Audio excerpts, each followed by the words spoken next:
WWE की news और updates वाले ब्रांड न्यू एपिसोड में आप सब लोगों का वेलकम है। इस एपिसोड में हम बात करेंगे द बीस्ट इनकॉर्नेट ब्रॉक लेसनर के बारे में कि क्या वो आकर रोमन रेंस को ज्वाइन कर सकते हैं। साथ ही में हम बात करेंगे लोगन पॉल और माइक टायसन के मैच के बारे में, केस के लेकर WWE रेसलमेनिया के लिए क्या प्लान कर रही है। बॉबी लेस्ली के बारे में भी बात करेंगे, एज के बारे में भी बात करेंगे, और क्या जॉन मॉक्सली स्टिल WWE से खुश नहीं है उसके बारे में भी बात करेंगे। और भी चीज़ें हैं, तो वीडियो काफ़ी इंटरेस्टिंग होने वाली है। एंड तक देखिए, अगर पसंद आए तो वीडियो को लाइक करें, शेयर करें और फर्स्ट टाइम विजिटर चैनल को ज़रूर से सब्सक्राइब करें।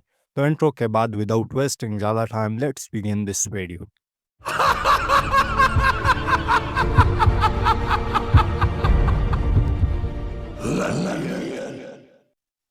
तो सबसे पहले स्टार्ट करते हैं मंडे नाइट ट्रैक की रेटिंग्स के साथ। तो इस हफ्ते की जो मंडे नाइट ट्रैक को रेटिंग मिली है वो है 1.516 मिलियन व्यूज़। पिछले हफ्ते की अगर हम बात करें तो पिछले हफ्ते की जो रेटिंग्स थी वो थी 1.568 या इतनी कुछ मिलियन व्यूज़ थी। लेकिन पिछले हफ्ते के मुकाबले में थोड़े से डाउनफॉल में गए हैं। लेकिन ये जो शो था वो टैप किया गया था, तो बावजूद उसके भी इतने अच्छे नंबर्स आए हैं। तो आप लोग इसके बारे में क्या कहोगे? इसके साथ हम बात करते हैं अपनी नेक्स्ट अपडेट के बारे में, जो कि जुड़ा हुआ है जे ऊसो से। तो जे ऊसो के बारे में आप लोगों को बता दूं कि उन्होंने रिसेंट टाइम में एक इंटरव्यू के अंदर कहा है कि क्या वो WWE के अंदर वर्ल्ड चैंपियन बनना चाहते हैं। तो उन्होंने कहा कि हाँ, एक दिन ऐसा आएगा कि मैं जो हूँ वर्ल्ड चैंपियन या अनडिस्प्यूटेड चैंपियन ज़रूर बनूंगा, क्योंकि मेरी नज़रें हैं गुंथर और कोडी रोड दोनों के ऊपर। तो जब भी मुझे मौका मिलेगा मैं उन दोनों के ऊपर जो है उसके साथ मैच भी रसल कर सकता हूँ या अटैक भी कर सकता हूँ या अपनी स्टोरी लाइन भी इसके साथ जो है कंटिन्यू कर सकता हूँ। तो जे उसो को आप लोग क्या वर्ल्ड चैंपियन के तौर पर देखना चाहते हैं? वेल, इसके रिगार्डिंग अपने नीचे कमेंट सेक्शन में ज़रूर दीजिए। इसके साथ हम बात करते हैं अपनी नेक्स्ट अपडेट के बारे में, जो कि जुड़ा हुआ है बेकी लिंच से। तो बेकी लिंच के बारे में आप लोगों को बता दूं कि क्या वो WWE के अंदर आ सकती है या नहीं, या हमें वो रॉयल रंबल के अंदर देखने को मिल सकती है। तो ऐसे रूमर्स आ रहे हैं कि आप लोगों को बेकी लिंच का जो रिटर्न है वो आप लोगों को रॉयल रंबल के अंदर देखने को मिलेगा।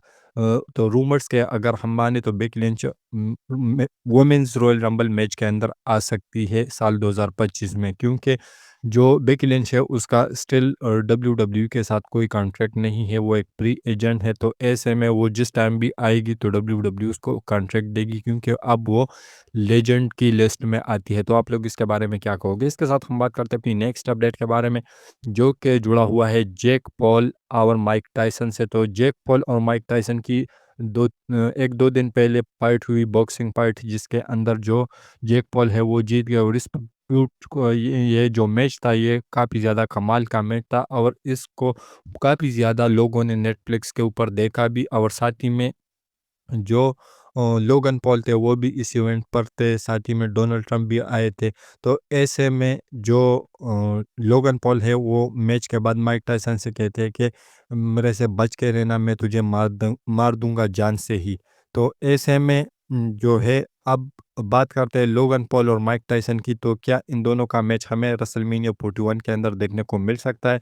तो जिस तरीके की जो आई बॉल्स आई है या जिस तरीके की व्यूअरशिप आई है माइक टायसन और जैक पॉल की मैच की, तो ऐसे में डेफिनेटली WWE ज़रूर चाहेगी कि माइक टायसन और लोगन पॉल का मैच हमें जो है रेसलमेनिया के अंदर देखने को मिले, क्योंकि ऐसी अपडेट्स आ रही है कि WWE इस समय जो प्लानिंग है वो यही कर रही है कि किसी तरीके से लोगन पॉल और माइक टायसन को हम किसी कैपेसिटी के अंदर रेसलमेनिया 41 के अंदर बुक करें। तो ऐसे में अगर इन दोनों को बुक करवाना है, तो ऐसे में इन दोनों को बुक करवाने का तो ये मतलब नहीं है कि हम इन दोनों को सिर्फ टेलीविज़न के ऊपर देखें, बल्कि इन दोनों को हम में जो WWE है इन दोनों का मैच हमें दिखाएगी। तो आप लोग को क्या लगता है, क्या माइक टायसन और लोगन पॉल का मैच WWE करवा सकती है रेसलमेनिया 41 के अंदर? और अगर होता है तो ये एक बैंगर और डेफिनेटली बहुत सारी ऑडियंस को अट्रैक्ट करने वाला है। तो आप लोग इसके बारे में क्या कहोगे? इसके साथ हम बात करते हैं अपनी नेक्स्ट अपडेट के बारे में,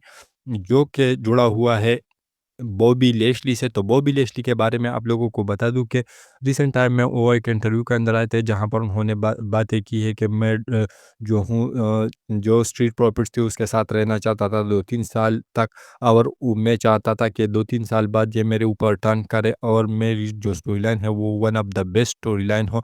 लेकिन WWE ने मुझे कॉन्ट्रैक्ट ऑफ़र नहीं की, तो इस वजह से मैं डब्ल्यूडब्ल्यूई से बाहर हूँ। लेकिन मैं चाहता हूँ कि मैं उसकी बातों से ऐसा लग रहा था, ये पर्सनली उन्होंने खुद ऐसा नहीं कहा है कि मैं चाहता हूँ कि डब्ल्यूडब्ल्यूई के अंदर रिटायरमेंट मैच रसल करूँ, लेकिन उसके बातों से ऐसा लग रहा था कि वो स्टिल डब्ल्यूडब्ल्यूई की तरफ उसका जो झुकाव है वो ज़्यादा है। और कहीं न कहीं अगर आने वाले टाइम में जो बॉबी लेस्ली है वो आप लोगों को डब्ल्यूडब्ल्यूई के अंदर देखने को मिले तो ज़्यादा हैरान मत होना, क्योंकि बॉबी लेस्ली एक ऐसे सुपरस्टार है जो कि ब्रॉक लेसनर के बाद काफ़ी ज़्यादा डिस्ट्रैक्टिव सुपरस्टार है। तो आप लोग इसके बारे में क्या कहोगे? इसके साथ हम बात करते हैं अपनी नेक्स्ट अपडेट के बारे में, जो कि जुड़ा हुआ है ब्रॉनसन रीड से। तो ब्रॉनसन रीड के बारे में आप लोगों को बता दूँ कि जो ब्रॉनसन रीड है उसके बारे में केविन नेश ने ये कहा है कि डब्ल्यूडब्ल्यूई ने एक अच्छा खासा मॉन्स्टर जो है उसको बर्बाद कर दिया। वो क्यों?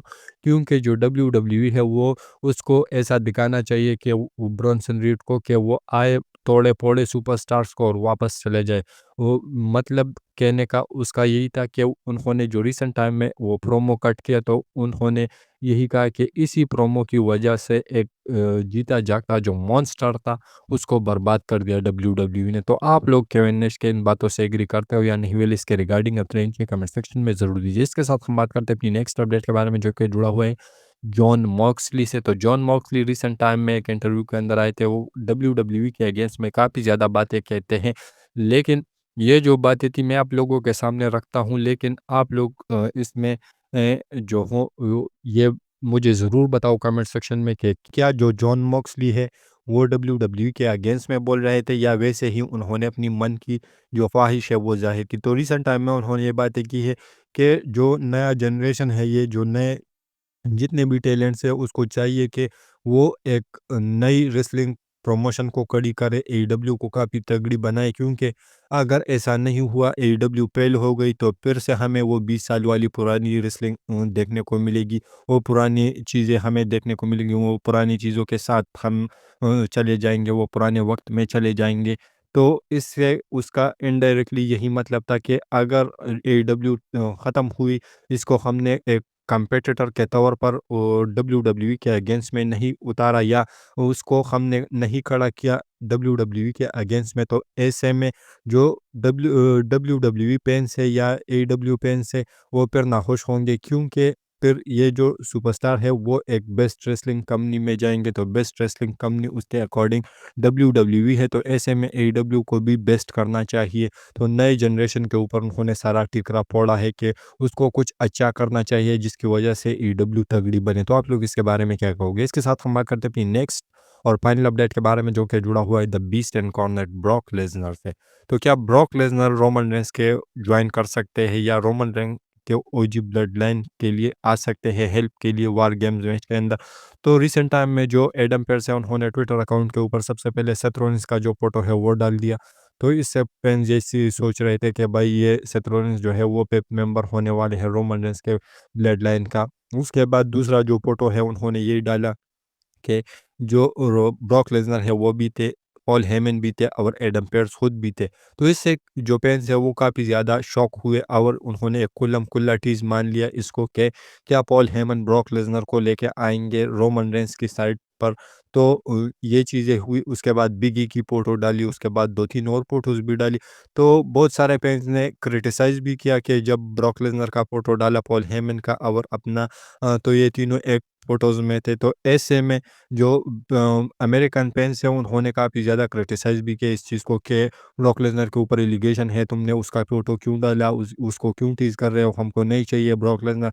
तो ये एक ऊट-पटांग सी बातें हैं, क्योंकि जो डब्ल्यूडब्ल्यूई के ओरिजिनल वाले फैंस हैं या एशियन फैंस हैं, मैं कहता हूँ कि उसमें ज़्यादातर दिमाग है अमेरिकन फैंस से, क्योंकि अगर किसी बंदे के ऊपर कोई चीज़ प्रूफ नहीं हुई है और बावजूद उसको क्रिटिसाइज़ किया जाए या उसको कहा जाए कि इसको हम नहीं देखना चाहते, तो मत देखो भाई, क्यों डब्ल्यूडब्ल्यूई देखते हो ऐसे आदि बुद्धि वाले लोग। तो आप लोग इसके बारे में क्या कहो? मैं पर्सनली चाहता हूँ कि ब्रॉक लेसनर वापस आए, क्योंकि अभी तक वो उसके ऊपर एलिगेशन प्रूफ नहीं हुए हैं और ना ही उसके ऊपर कोई भी चीज़ प्रूफ हुआ है और ना ही हमें ऐसा कोई अपडेट मिला है जिसके बाद उसको ये कोई ऐसा अपडेट आया हो कि ब्रॉक लेसनर जो है वो इस समय कोर्ट के चक्कर खा रहे या कचहरी के चक्कर खा रहे, ऐसा कोई भी अपडेट नहीं आया है। तो लॉ सूट वगैरह भी स्टिल आई थिंक के ब्रॉक लेसनर के ऊपर फाइल नहीं हुआ है। तो ऐसे में मैं चाहता हूँ कि ब्रॉक लेसनर वापस आए, और अगर वो वापस आते हैं तो यही सारे फैंस जो है वो तालियां बजाते रहेंगे ब्रॉक लेसनर के लिए। तो आप लोग इसके बारे में क्या कहोगे? वेल, इसके रिगार्डिंग अपने नीचे कमेंट सेक्शन में ज़रूर दीजिए, और हमारी ये जो आज की वीडियो थी यहीं तक की थी। अगर पसंद आए तो वीडियो को लाइक करें, शेयर करें, फर्स्ट टाइम विजिटर चैनल को जरूर से सब्सक्राइब करें, क्योंकि आप लोगों को हमेशा ऐसी इंटरेस्टिंग और लेटेस्ट वीडियोस देखने को मिलती रहती है। तो मिलता हूँ आपसे बहुत ज़्यादा जल्दी किसी इंटरेस्टिंग वीडियो के साथ। Until that time stay healthy and keep watching Russell केचर।